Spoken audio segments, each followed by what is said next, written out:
Hello दोस्तों, मैं आपका इस क्लास में हार्दिक स्वागत करता हूं। हम परसेंटेज के बारे में पढ़ रहे थे। इससे जो पिछली क्लास है उसमें भी हमने परसेंटेज से रिलेटेड क्वेश्चन किए थे। आई होप आपको अच्छी तरह समझ में आए होंगे। और अब क्वेश्चन नंबर 15 की तरफ चलते हैं। ये क्वेश्चन नए प्रकार का और इम्पोर्टेंट क्वेश्चन है। ये बैंक और एसएससी के जो प्री के एग्ज़ाम है उनके अंदर ये बहुत बार आया हुआ है। तो देखिए क्वेश्चन किस प्रकार से करते हैं। In a library 50% of the books are in Hindi. कोई लाइब्रेरी के बारे में बात कर रहा है। 15% किताबें हैं वो हिंदी की है उस लाइब्रेरी में, और 25% of the remaining are in French, और 25% जो किताबें हैं वो फ्रेंच की है।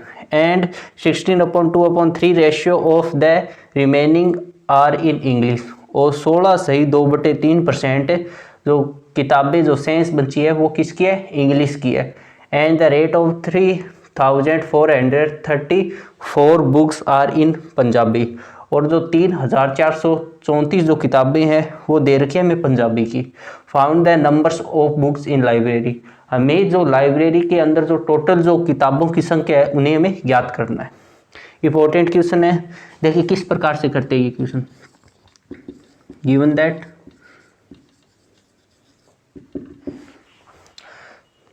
देखिए हमें किताबों की संख्या नहीं दे रखी, तो हमें किताबों की संख्या अपनी तरफ से माननी पड़ेगी।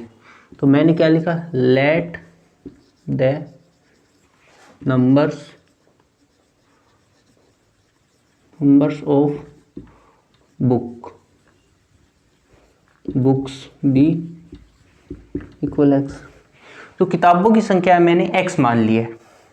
अब इसके बाद क्या है, हमें क्या बता रखा है, एक्स के बारे में क्या दे रखा है, एक्स के बारे में हमें बता रखा है। ध्यान से देखिए आप, एक्स के बारे में 15% किताबें किसकी है, हिंदी भाषा की है, हिंदी किताबें। देखिए 15% को आप किस प्रकार, 15/100 यानी 3/20। इतनी किताबें अगर हिंदी की है तो रिमेनिंग कितनी बचेगी, इसमें से 3 माइनस करेंगे 20 में से, कितना बचा, 17/20। ये रिमेनिंग आ गई, ठीक है। इसके बाद 25% किताबें फ्रेंच भाषा की, तो 25 को आप 1/4 यानी 4 में से 1 को माइनस करेंगे तो कितना बचेगा, 3/4। ये रिमेनिंग आ गया, मल्टीप्लाई का चिन्ह, ठीक है। इसके बाद हमें क्या बता रखा है, इंग्लिश की किताबें कितनी है, 16 से 2/3 यानी 1/6। 1/6 अगर इंग्लिश की किताबें तो रिमेनिंग कितना बचेगा, 1 माइनस करना पड़ेगा, 5/6। और ये हमें कितने के इक्वल दे रखा है, ये हमें बता रखा है कि ये हमें क्या बता रखा है, हमें बता रखा है 3434 बुक्स क्या है, पंजाबी भाषा की। किसके इक्वल हो गया, 3434। अब देखिए, अब इस इक्वेशन को हम क्या है, इस फ्रैक्शन को हम सोल्व करेंगे तो हमारा आंसर आ जाएगा, आसानी से सोल्व हो जाएगा। ये 17 की टेबल से ही कैंसिल आउट हो रहा है, 202, ठीक है। और आप इधर गौर से करें तो ये भी क्या है, 5 की टेबल से कैंसिल आउट हो गया, ये 3 की टेबल से कैंसिल आउट हो गया। तो एक्स इक्वल हमारे पास कितना बचा, ऊपर तो 1 बचा, और नीचे क्या है इधर, तो ये नीचे हो गया 16/32 इक्वल किसके, 202। तो हम x निकालेंगे तो इससे मल्टीप्लाई करा देंगे, तो इससे मल्टीप्लाई कराने पर 64 यानी 6464, ये x का मान आ गया। यानी हमारे पास जो रिमेनिंग जो किताबें बची है वो 6064 है। मतलब हमारे पास, सॉरी रिमेनिंग नहीं, हमारे पास जो टोटल लाइब्रेरी के अंदर जो किताबें हैं वो x है, क्योंकि हमने क्या बुक्स मानी है टोटल कितनी है, x। तो x का मान 6064 आया, 464 आए। तो इतनी बुक किसकी है, टोटल लाइब्रेरी के अंदर है। आई होप आपको ये क्वेश्चन अच्छी तरह समझ में आ गया होगा। जिन क्वेश्चन के अंदर रिमेनिंग दे रखा होगा, रिमेनिंग शब्द होगा, तो आपको ध्यान रखना है, आपको इस तरीके से आपको वो क्वेश्चन करोगे। क्यों करोगे, क्योंकि इससे क्वेश्चन आसानी से आपको हल हो जाएगा, समय नहीं लगेगा। और जिन क्वेश्चन के अंदर आपको इंक्रीज और डिक्रीज दिया होगा, जो आगे मैं क्वेश्चन करवाऊंगा उसके अंदर होगा, उन क्वेश्चन के अंदर मैं 2 मेथड लगेंगे, ये मेथड भी लगेगा और एक सेकंड मेथड है जिसके बारे में बताऊं वो भी लगेगा। तो हम उसमें सेकंड मेथड से करेंगे। क्यों करेंगे, क्योंकि उससे आसानी से होता है। तो आपको सिर्फ ये ध्यान रखना है, जिन क्वेश्चनों के अंदर ये शब्द दिख जाए रिमेनिंग, तो आपको यही मेथड यूज में लेना है, ठीक है। तो आई होप ये क्वेश्चन आपको अच्छी। तो हम क्वेश्चन नंबर 16 की तरफ चलते हैं। देखिए क्वेश्चन नंबर 16 के अंदर मैं दो मेथड से आपको करवाऊंगा, एक तो जो पिछला जो क्वेश्चन करवाया वो मेथड हो गया, एक नया मेथड होगा। तो देखिए किस प्रकार से हम करते हैं, क्या कह रहा है question, A number is increased by 15% यानी कोई एक नंबर दे रखा है वो 15% वृद्धि हुई है उस नंबर के, एंड देन डिक्रीज बाय 25%, और वृद्धि होने के बाद वह नंबर 25% की क्या हुई है, कमी हुई है उस नंबर में, and the number become 22 less, इसके कारण वो नंबर है वो 22 क्या हो गया, कम हो गया, देन द ओरिजिनल नंबर से, यानी अपने मूल नंबर से वो 22 कम हो गया, द ओरिजिनल नंबर इज, तो वास्तविक या मूल संख्या कौन सी है, मूल नंबर कौन सा है वो हमें ज्ञात करना है। तो देखिए मेथड नंबर 1, मैंने कहा दो मेथड से ये क्वेश्चन कराऊं, इंपॉर्टेंट है ये, एसएससी या बैंक हो गया, इसके अंदर प्री के जो प्रश्न होते हैं उनके अंदर ये क्वेश्चन आता है, इसलिए दो मेथड से कराऊंगा, आपको जो मेथड आपको अच्छा लगे उससे आप कर लेना, ठीक है। क्या कह रहा है, 15% किसी नंबर में क्या हुई है, इंक्रीज हुआ है, तो original number ratio new number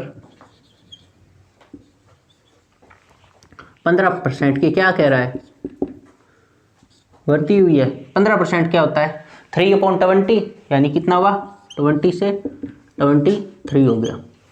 इसके बाद क्या कह रहा है, 25% की क्या हुई है, डिक्रीज मतलब कमी हुई है, कितने परसेंट की, 25% की कमी, मतलब 25%, 25/100, 1/4, 4 में से 1 गया, 4:3 हो गया।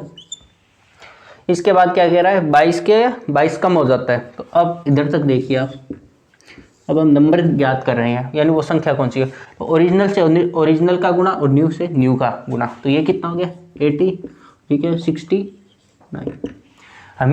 हमें क्या कह रखा है, और वो कितने की कमी हुई है उसके अंदर, 22 की, और मैंने बताया जिस क्वेश्चन में आपको कमी दे रखी हो, बढ़ोतरी दे रखी हो, बता रखी हो किसी नंबर या कोई भी चीज़ हो, तो वो क्या दिखाता है, आपको अंतर दिखाता है, उन दोनों के मूल और न्यू के जो बीच का जो डिफरेंस है वो दिखा रहा है।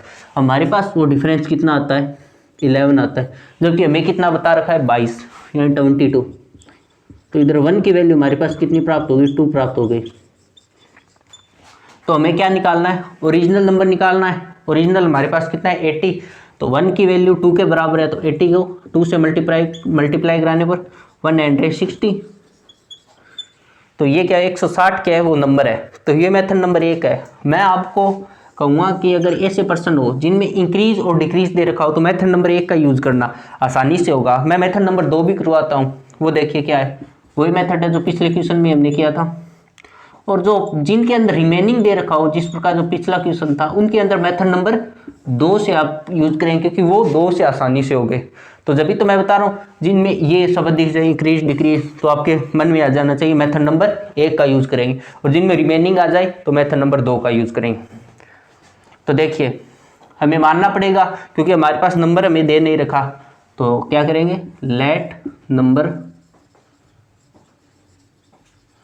नंबर बी x, यानी वो संख्या क्या है, x है, x मान ली, और x के बारे में क्या बता रखा है, 15% की कमी होती है, यानी 3/20 यानी 70, कमी नहीं इंक्रीज हो रहा है, मतलब 3/20 यानी 20 में 3 ऐड हो गया, यानी 23/20 मल्टीप्लाई कितने की डिक्रीज हो रहा है, 25 का, यानी 1/4, 4 में से 1 गया, 3/4, ये क्या बता रहा है। इसके बाद क्या कह रहा है, पर्सन वह नंबर 22 लेस, यानी ओरिजिनल नंबर से क्या है 22 कम हो गया, ओरिजिनल नंबर हमारे पास कितना है x से 22 कम हुआ, यानी x में से कितना कम हुआ है 22, x माइनस 22। अब इसे आप हल करेंगे, ये कितना हो गया 69/80, x माइनस 22। अब देखिए ये क्या मल्टीप्लाई में चला जाएगा, इधर 80 माइनस 1760। अब देखिए ये क्या है, ये x का है, तो इधर आप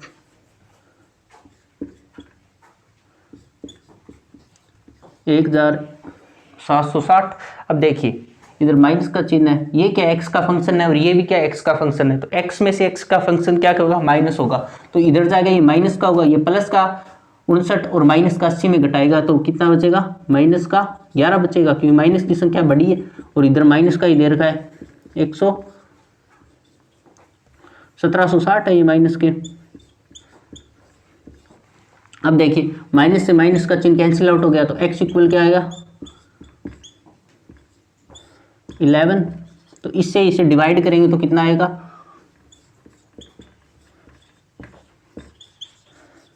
160। मतलब आप दोनों मेथड से आप क्वेश्चन कर सकते हैं, लेकिन मैं आपको कहूँगा जब भी इंक्रीज डिक्रीज हो तो मेथड नंबर 1 और रिमेनिंग हो तो मेथड नंबर 2 का यूज करेंगे। आई होप आपको क्वेश्चन नंबर 16 समझ में आया है। तो क्वेश्चन नंबर 17 की तरफ चलते हैं। यह क्वेश्चन मोस्ट इंपॉर्टेंट क्वेश्चन है, क्योंकि ये अलग क्वेश्चन है, क्योंकि इसके अंदर एक्स वाई के फंक्शन दे रखे हैं, व्यंजक दे रखे हैं, उनसे रिलेटेड ये क्वेश्चन है। तो देखिए ये क्वेश्चन किस प्रकार से है। In the expression x cube y square, यानी कोई व्यंजक दे रखा है हमें, एक्स की क्यूब है और वाई की स्क्वायर है, then value of x and y decrease by 25% and 20%। जो x और y की जो वैल्यू है वो x की तो बता रखी है 25% की कमी हो रही है और y की वैल्यू 20% की कमी हो रही है respectively, then found the percent decrease in this expression. तो हमें उसके समानांतर कितने प्रतिशत की कमी होगी हमारे व्यंजक में, यानी ये व्यंजक दे रखा है और व्यंजक में हमें ज्ञात नहीं एक्स वाई कितना है, लेकिन हमें बता रखा है एक्स और वाई है, उसके अंदर एक्स के अंदर 25% की कमी हुई है और वाई के अंदर 20% की कमी हुई है। तो प्रश्न कह रहा है जो एक्स और वाई है उसके पूरे जो व्यंजक में कितने प्रतिशत की डिक्रीज हुई है, कितनी प्रतिशत की कमी हुई है, वो हमें फाइंड आउट करनी है। तो आंसर देखिए मैंने क्या बताया था, जब ये डिक्रीज इंक्रीज ऐसे शब्द हो तो हम किसका मेथड नंबर 1 से करेंगे, क्योंकि आसानी से होगा। तो देखिए हमें क्या कह रखा है, फंक्शन दे रखे हैं, हमें क्या दे रखा है,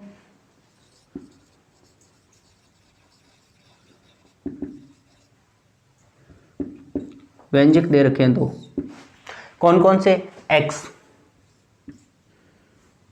एक्स के बारे में क्या बता रखा है, एक्स क्या है, एक्स क्या हो रहा है 25% की क्या हो रही है, कमी हो रही है। ये क्या हो गया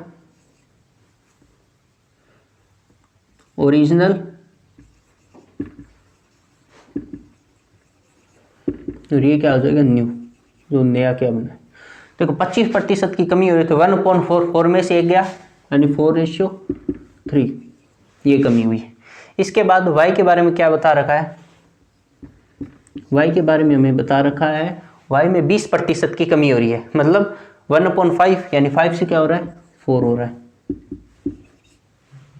आप अगर गौर करोगे तो हमारे में क्या दे रखा है, जो व्यंजक है, जो ये व्यंजक है हमारे क्या दे रखा है, x की क्यूब और y का स्क्वायर है। तो हमें इस रूप में ज्ञात करना है, तो हमें पर x और y प्राप्त हो गया। आपको इधर x की क्यूब कर दोगे इधर और y का स्क्वायर कर दोगे तो आपके पास ये इक्वेशन नहीं बन जाएगी क्या। तो अब देखिए इधर मैं कर देता हूं क्यूब